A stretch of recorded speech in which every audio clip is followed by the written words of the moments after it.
Welcome back, everybody. So this will be our last part of our Designing Sounds from Scratch series. So thanks so much for watching this far. And as usual, if you haven't seen all the other parts, there's a link to the playlist in the description below. So let's go back to the beginning, because we do have some timings to adjust.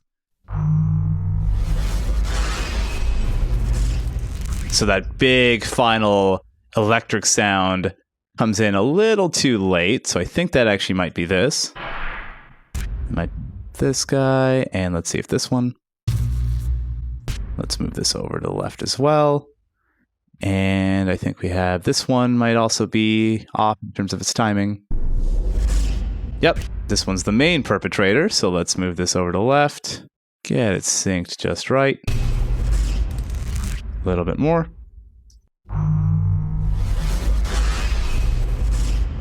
A little bit more. A little bit more.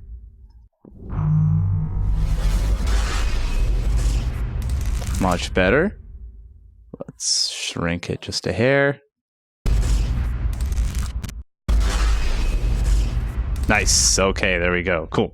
Let's see if any timing adjustments need to happen in the middle.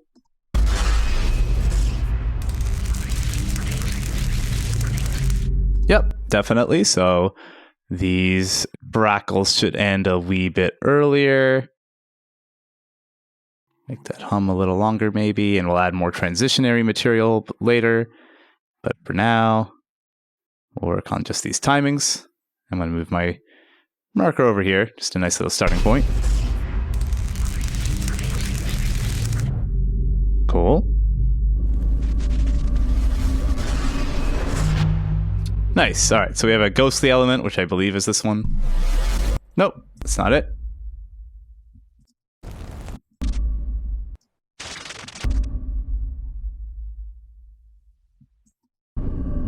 This one.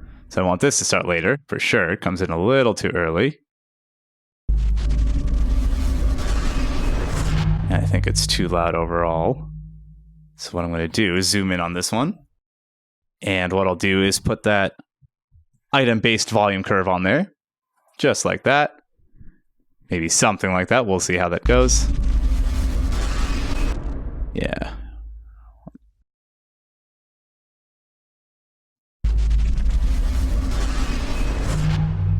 Almost. Not quite.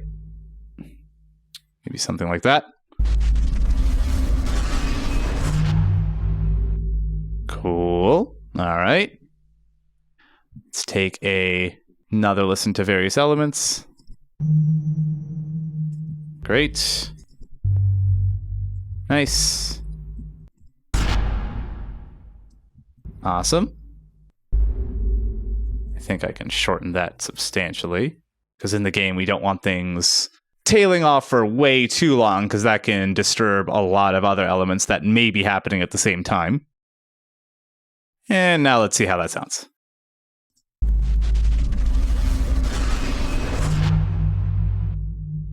Nice. Okay, so we still have some elements where the reverb is cutting off a little too quickly, which is fine. I believe it's this thing right here.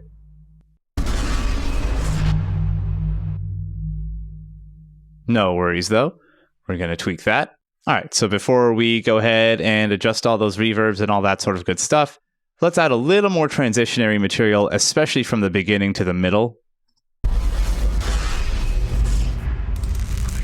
You can hear that we have that kind of gap there, and we definitely don't want that. So let's go looking again for maybe one more sound. In fact, we may actually be able to go over here and see if there's anything we haven't used that may help us. So we are already using some of these zappy elements, but maybe we can take them to another level on a different track. Let's give it a shot. Drag this over just so it's easier to grab. And let me add another track. Actually, no. Yeah, we have some blank ones. I'm just going to make this as a part of the sparks layer. I'm going to do some different stuff to this one than I did for the earlier one.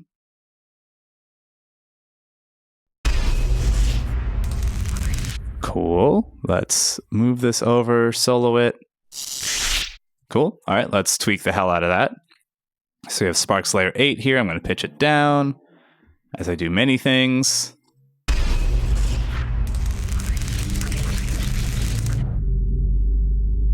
We'll definitely have to add a transitionary element there, but that's okay. We'll come back to it. All right, so we have this pitch down. We'll add reverb.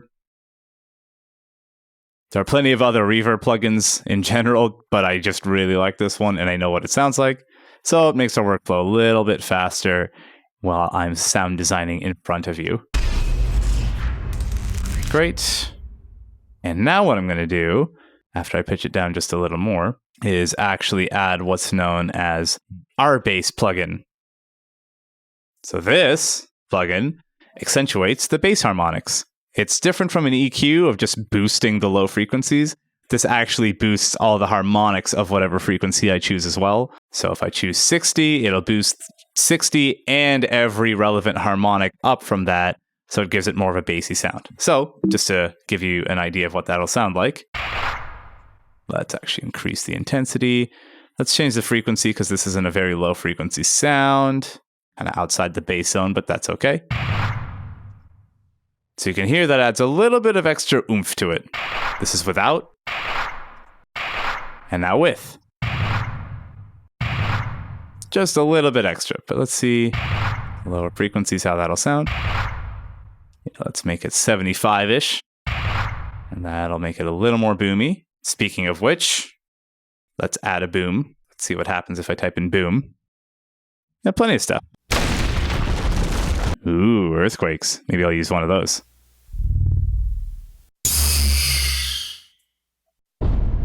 Yeah, that actually sounds cool. All right, I'm going to use the subwoofer explosion as well. Sound designer's job is never done. As a transition for later. Unsolo all this. Just going to hear how it sounds.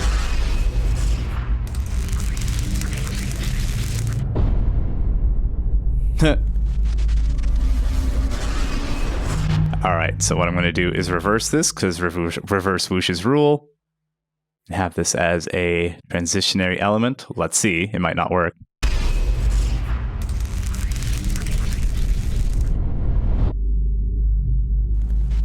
Yeah, actually, I think that will work once we time it right. And then we'll add reverb to it, of course, because why wouldn't we?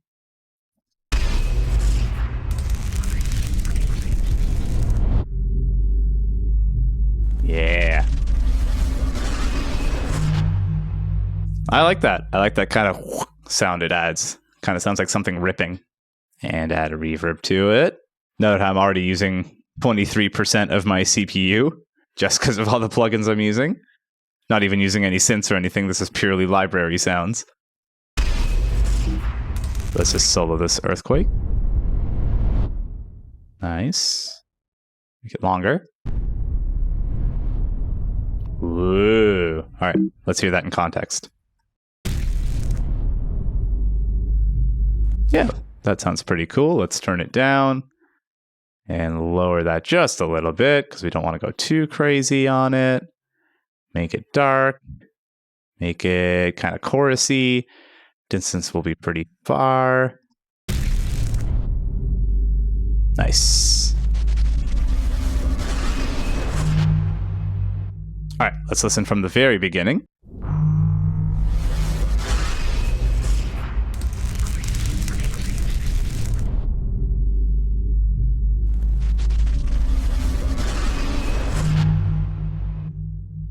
Not bad. Let's just tweak that final reverb tail and we'll call it good. Let's make sure that final reverb tail is as clean as possible so that all of these sound good. So we're going to go through and solo everything. Make sure it all sounds nice and clean. All right, that sounds good. Let's gradually add one more track each time. All right, cool. Clear the clips. Okay, great. Nice. We don't have anything there anyway. Aha! All right. I think this might be our culprit for what's cutting off too quickly. Yep, definitely. Okay, cool. So this guy is cutting off too quickly, which gives us a weird sound overall. Ah, that's why. I'm being silly. My dry wet knob for this reverb is going all the way back down. Oops. So there we go. Now the reverb will stay on. There we go. Okay, now let's listen from the very beginning.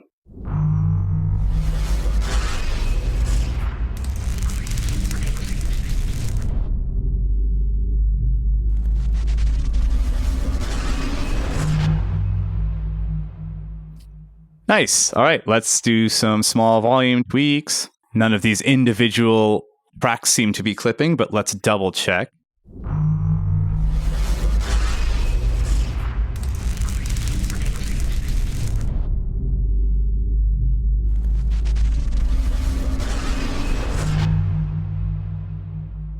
Nope, nothing is individually clipping. It's just this portal master that we made at the very beginning. So what we're going to do is turn some stuff down. I know this reverse whoosh is way too loud for sure. This track is nothing, so I'm just going to delete that. And we will actually turn down some of the louder earthquakey elements as well, like this guy. Make some fast tweaks for video purposes. I know these beeps actually can be real loud. Bassy material can be deceptively loud. And we're not even panning anything for the purposes of this video. I'm just going to leave that alone.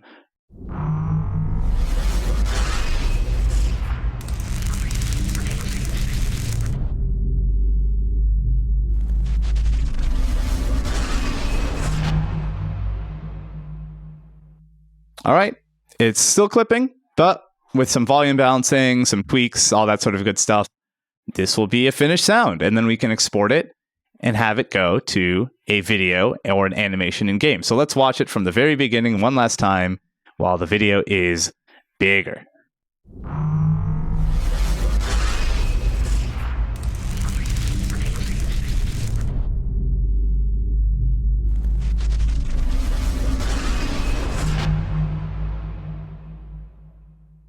Cool. Is it absolutely perfect? No, but that's okay. We can tweak forever. That's the whole point of sound design, is you can keep layering and adding. But we went from silence to this final product using nothing but library sounds and some really common plugins: EQ, pitch shifting, compression, and of course fairy dust, by which I mean reverb. So that's what you can do with just a general library of sounds, and in this case, the Odyssey Essentials.